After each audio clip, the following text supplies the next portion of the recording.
Welcome to my review of the Victrix 12mm World War II figures. I have the little, the top of the bag, a little cardboard piece, the advertising piece that comes on top of the bag right in front of me here, and that's just to show you that they're 1/44 scale or 12mm. Inside these bags you get 6 armored figures, typically, I think always. All of them come in 6s. And it'll tell you what the nice painted picture of the vehicle that you're getting or the armored piece that you're getting, and then what it comes with. 6-pounder and ARVE or AVRE options. And this is obviously the World War II Allied armor. I mean, everyone can figure out what that is. Now, I'm going to break this down into 3 sections. The beginning section is going to be why I bought them. The second section is going to be the good things, and the third section is the bad things. And there is good and there is bad. And I don't really typically have very many bad things to say about models because I'm kind of a model freak. I collect and I collect and I collect, and I rarely have anything bad to say about them. The only thing I can say that's bad about models is their price. But starting the first section is, why did I get these models? Well, I was in Hot Lead last year at the convention, and I had seen Victrix had made these figures, but being in Canada and Britain being the way it is, I didn't feel like ordering anything in. Normally I would order stuff in from England and Britain and Europe all the time, but postage prices the last couple of years have been insane. So I don't find, even if there's a sale on, I don't find that the postage does me any favors to buy things. So I typically try to get things from stores local to me, like in Canada, if Meeple Mart brings stuff in, if they brought the stuff in, I'd have bought it from them. But I seen them online. I thought, hey, that's neat, but 12mm, what a weird scale. Why would you make 12mm? It's there already is 15mm Flames of War, do excellent plastic kits. A lot of people have already 15mm terrain to go with these. So what am I gonna have to do? Buy 12mm terrain? What a weird scale. Why would Victrix do this to me? I took this personally. Why would they make a scale that I basically I can't be part of? I don't mind buying like a little force, like a 15, 20 tanks and some infantry, and adding it to my collection because I have terrain that I can use. But when I have to buy new terrain or get specific terrain, that really pisses me off. But anyway, I seen them, I liked them, I thought to myself, nah, that's not for me, that seems like a lot of effort, I have other things to do. And then I go to Hot Lead. And in the Hot Lead convention, one of the vendors there has these figures in bags, or in their bags, underneath his table, and I seen this thing sticking out. I'm like, Victrix, I wonder what those are. I love Victrix 28mm figures, like the Hoplites, the Ancients, the Napoleonics. I love that. So I rushed to the box and I opened the box, essentially, and I flipped open the flaps and I looked inside, and there was all these World War II bags in there. And I thought, oh my god, this guy has these at the show? Now, think of all the problems that I just stated why I didn't want them. A new scale. Postage is too expensive. I don't have terrain. And they're fairly expensive. And the little demon inside me said, well, you're not paying postage. Hey, you're also not paying tax. You're saving on tax. Hey, and they're on sale. So essentially, I brought $410 Canadian with me to the convention. And I spent, well, not 400, I think it was 310 or whatever. About $300 I brought to the convention, and I spent it in about 8 minutes in this box of figures. And I bought, there's a... in my history on this channel, there's another video where I show what I got from the Hot Lead convention. It's just bag after bag after bag of these things. And the terrain aspect of it, I kind of talked myself out of. Like, 15 and 12. I mean, really, it's not a huge difference. I mean, maybe it'll look okay. And the savings and the sale and the no tax and no postage basically tipped me over the edge. So I bought them. And I'm a real sucker for small-scale wargaming. I'm sure you can probably tell that on my channel. It's only in the last few years that I've gone more into 28mm than into like 2, 6, 10 mil scale. So I bought them, and I bought a lot of them. And then when I got home, I'm thinking like, oh my god, I don't really feel like painting. I mean, they don't seem like they're going to be that difficult to paint, but I've got too many projects to do. And here we are now, almost a year later. The convention is starting in a couple of weeks, and they haven't been painted. So my first thing this year was to get these things painted and ready to go. Really not ready to go, but to get them painted and ready to play with before the convention. So I wouldn't have had these things sitting around unpainted in their bags for a year, and that investment was completely wasted. So I took them out, and the first thing you do when you take out a new figure is you have to assemble it. So I'm just going to show you. I'm going to zoom here. This is the Cromwell. I on purpose did not paint or Brittle these two Cromwells specifically for this review because I wanted to show, just move that out of the way. I wanted to show you guys what the sprue looks like. Now I'm sure you've seen online. I mean, it's a sprue. A sprue is a sprue is a sprue. But this sprue for the Cromwell is exceptionally clean. There's very little flash on anything. And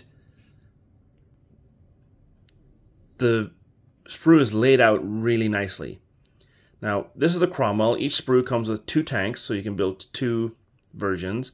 If there's any options for the build, you'll see them here. So up here we have the normal 75mm gun, and then we have somewhere we have the, where is it? There is a second option for the Cromwell. Oh no, it's not. It's the Churchill that has the second option. Yeah, the Cromwell only comes with the 1 option, so there's no way of making the howitzer version of this. So I thought that was kind of disappointing, but whatever. The main tank you'd see, the main Cromwell you'll see is the 75mm version, and the sprue is really nice. The first thing I noticed when I was assembling the actual sprues, clipping them off, is that the pieces are fairly brittle. Like this cannon, when you go to snip that sprue piece right there, you have a 50-50 chance of breaking the turret, breaking the barrel, which really pissed me off. But you just be careful, and you can go, and it'll look okay. Now, there's nothing special about the underside. It's basically an assembled tank. You have the hull in a few pieces. The tracks are 1 piece each, which is really, really nice. And everything more or less sticks together pretty nicely. Most of the kits are okay. Now, when you assemble them, this is basically what you're left with. Now, I'm going to zoom in here a bit. This is basically what you're left with. And, you know, it's not a bad model. And the size actually is fairly nice. It actually is a very comfortable size to play with. I know that sounds like a weird thing to say, but they feel... It's not like 6mm, where you're like moving little figures and your thumb eclipses the figure as you're moving it around. And it's not like 28mm where you're moving like a big cinder block around. It actually is really nice scale. The 12mm scale, I will admit, is nice.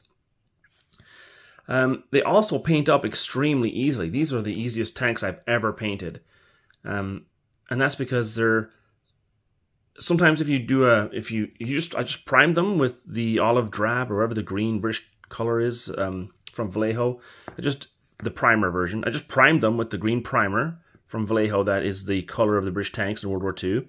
I gave them a wash with some Army Painter military shader, watered down, or 50-50 with their wash mix, so it's not as strong. So I washed them down with the Army Painter military shader with the 50-50 mix. I dry brushed them with a khaki color, and then I put some weathering. I painted a little yellow diamond, and I put the decal on.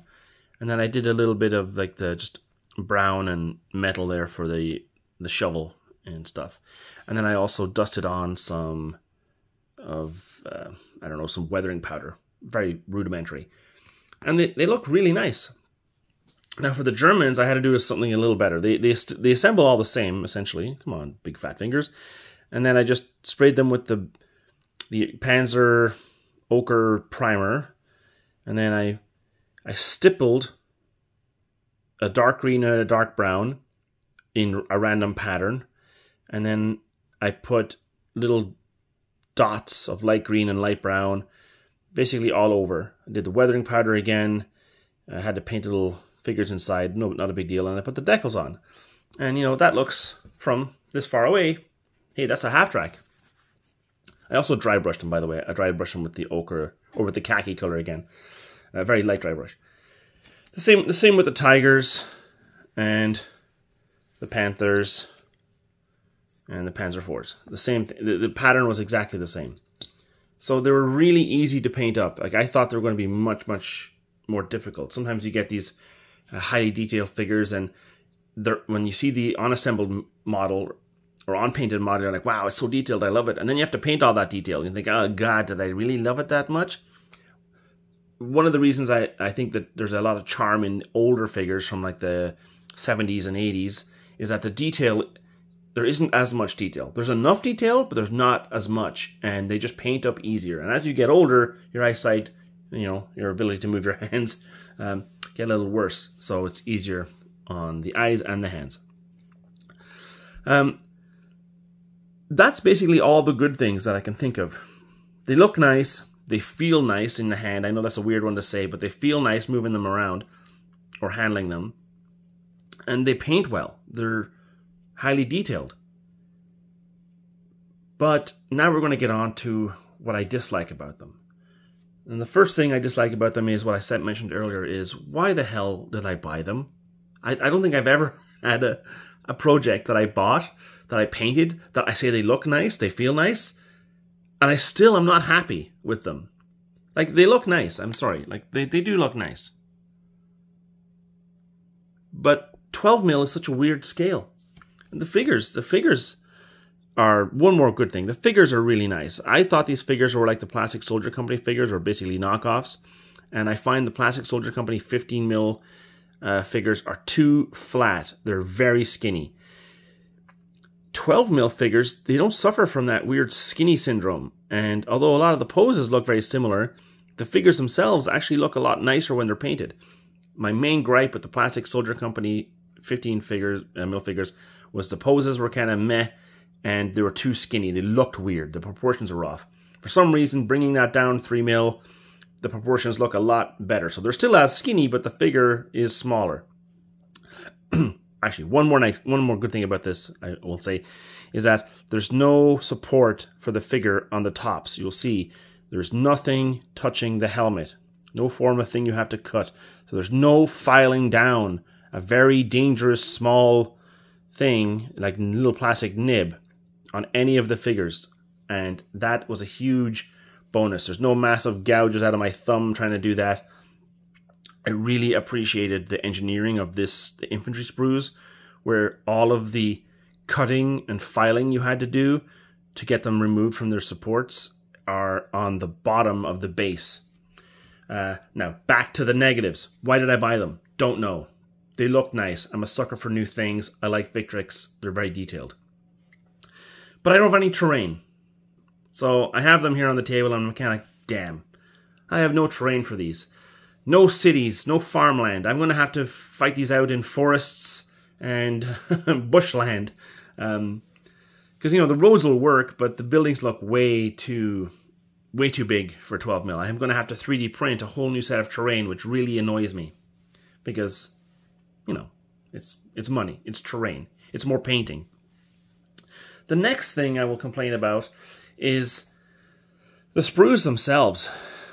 Some of the kits, specifically the Sherman, the Panther, the Sexton, the Churchill. These 4 kits, also the Stug. The Stug was nice too. These 4 or 5 kits were, and by Sherman I also mean the Firefly, were exceptional kits to build. I went through those kits in 35 minutes building them.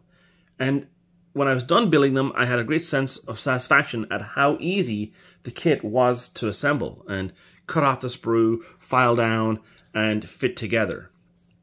Some of the kits, the Cromwell, what was the other bad one? The Cromwell, the where is it? The Puma. So let's bring a Cromwell out. The Cromwell, the Puma, the Stuart, which I don't even have, and I'll explain that in a second. And I think it was the Tiger were very hard to assemble, like ridiculously hard. The Tiger mainly because I could not get the, or was it the Panther? I can't remember exactly which one it was. It might have been the Panther, I forget, but I'll explain what the issue was. It was one of the big cats. When you were lining up the tracks into the bottom of the hull, they didn't fit 100%. They were off by like a hair. Like they have the hole on the hull and the little plastic nib on the track, and they're just supposed to slot in together. Everything is flush, no problem. On the Churchills, on the what was this? That was, my brain's having a blank. On the Shermans, on the Achilles, I think maybe. That worked out really nicely. But on some of the kits, that bloody, I'll show you here. These little plastic, the Cromwell's not the right one, but no, that's not a good one. Some of them didn't have these like flat, kind of like rectangles that fit into, they kind of fit on top of the hull and they kind of hang there. Some of them had little nibs like this that stick out at the front and at the back at the spokes. And then they slot into little holes. They were off by a bit. I don't know if it was the hull or the track, but those weren't fully aligned. And I physically had to cut those off. And when you build, now here's my problem. If the very first model that I built, like, so let's pick on the Sherman. If the very first model that I built, sorry for the hands there, if it was a pain in the ass to build, my mind and all my motor skills are preparing for the rest of the kits to be the same. So I slow down, I take my time, I inspect, I fit, I double fit. I do all the things that us hobbyists would do to make sure that before I glue anything, that the thing is going to glue together seamlessly. You do 3 kits in a row where that works out perfect and there's no problems. Your motor skills, you're watching TV, you're listening to an audiobook, you're talking to your spouse, you're thinking about work or the hobby or something else, and you're just kind of like sitting there doing your thing, gluing, holding, brushing, filing. You're doing that, and then you come across a kit where it doesn't fit together very nicely, and all of a sudden you have glue on things that don't fit together. There's now glue on your fingers. There's glue all over the model where there shouldn't be. And you're like, what the hell am I doing wrong? Do I have it backwards? Do I have it upside down? And you're struggling. And now, 12 mil, again. Look at the size of the Puma in my hand. Now, when you're struggling with this to figure out what's going on, there's nowhere for your fingers to go or to rest on the model to figure out what the hell's happening. The model is just simply too bloody small. Now, when you have a 6 mil or a 10 mil figure, usually it's a one-piece casting with a hull and a turret. But this Puma had like 8 different pieces to glue together at the same time. It was like a shock to the system. And I've built thousands of models, tens of thousands of models. So, although I may not be articulating this very well for you guys, there was an issue with several of the kits. Why does this turret come in 4 pieces? Look at the size of my fingers. How am I supposed to hold that together? Why? Why does the Sherman turret come in 1 piece with the barrel, so 2 pieces, and the Puma come in 4 pieces? Or the Cromwell come in 5 pieces? See all the little seams there? 1, 2, 3, 4, 5.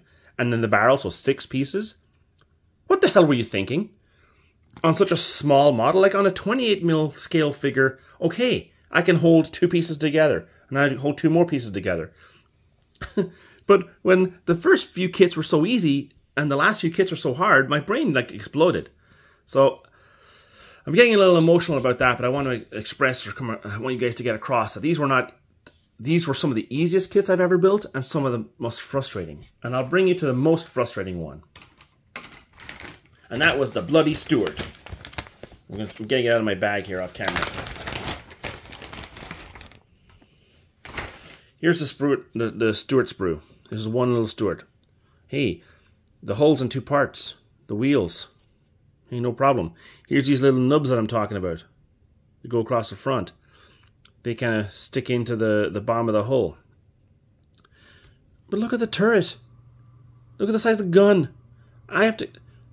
The gun, the back of the turret, the machine gun, the two side walls and this top bit, and 1, 2, 3, 4, 5, 6 pieces to get the turret together. 6 bloody pieces, Victrix. 6 bloody pieces on a turret the size of my pinky fingernail. That was a bloody nightmare. And I'll show you the bag. There's lots of little bits of the... You see there's lots of little bits floating around there. I gave up. It was so bloody frustrating, and I've never given up on a model, but it was so bloody frustrating. This Stuart kit was a pain in the ass. So was the Puma kit. That's why I only built 2 out of the 6 Pumas, because that was all my body could take. Now, the Achilles and the Sherman and the Churchills and the Panthers and the half-tracks, even though the half-track was fiddly as well, they were a lot easier to put together, so I put them together, and the Sexton too. No problem. Everything went so smoothly, and I was so happy. And then I got to this, and I thought, you sons of the B word. The next thing was, you open some of the packets, and I'm going to zoom out again here a bit. You open the packets, and you get these, the first thing you find is these really nice little books. Like, these books are almost worth the packet alone. Painting guides, color charts, you know. Like, look at the work that went into this. Look at all the text. What a fantastic little book to give you with your little miniatures. It seems, and every bag almost had one of these. Not all of them, but every bag had something like this. Little advertisements. I was actually chuffed to bits with this. And where the... Oh, by the way, sorry. Here's the little thing on how to paint them, but nothing on how to assemble them. Some of them, the assembly is like, the assembly instructions are so simple. They're on the back. They're on the flip side of the card. So here's how you assemble it. Okay. See how easy that turret is to assemble? It's the main turret. 1 piece, 2 pieces. The hull, 3 pieces. Or 2 pieces for the hull. The tracks just go on the side. And then a little bit of the, whatever those things are, little boxes on the side. Super easy to build. This is the Stuart. Or the Honey, whatever you want to call it. Nothing. No instructions. No book. So I was flabbergasted when several of the kits came with the instructions and a little booklet telling you how to paint and to build the pieces. And several of them came with nothing. Yes, you can go on the website. But sitting at home on a Sunday, struggling to get the stupid Stuart together, I couldn't even get this top bit. Once I glued these 2 pieces together with the back bit, once I glued them together, the top bit, which wouldn't even fit. Oh God. Anyway, I'm not building the Stuarts. They're done. I even tried giving one of my friends the Stuarts. Here, you can have them. He didn't want them. That'll tell you something. Well, he didn't want them for that reason. He just didn't want a 12mm scale figure, because what kind of lunatic would buy 12mm figures, i.e. me? Yeah, so that is basically the good and the bad of this figure. I'm getting on to 25 minutes, so I'm going to cut it short of this review. I would say that these are some of the nicest figures you'll ever have, and also some of the most frustrating figures. So I don't know how to rate it. I'm not going to give any rating, but I just want you guys to be aware that the figures themselves are beautiful figures. They're so nice. I mean, look at this. I'll zoom in again here. See if I can get... Look at this Firefly. It's so simple, so clean, so nice. The Cromwell, for all of its turret wonkiness, is a beautiful figure. The Panther, again, not the best paint job, so forgive me, but so clean. I mean, really nice. The Wesp, or whatever this thing's called, the Grill, whatever it is, Wesp, Grill.